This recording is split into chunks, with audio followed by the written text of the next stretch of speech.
trivia mga ka-lifebuoy. Tuturuan ko kayo kung paano lumangoy. Unang requirement natin para matuto kang lumangoy, unang-una, dapat may tubig. Dalawa, dapat nandun ka sa tubig.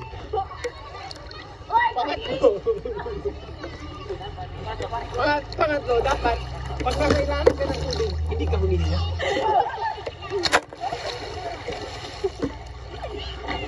Yeah, so ganun lang. Pag okay na yung requirements na yan, pwede ka na matutulungan mo.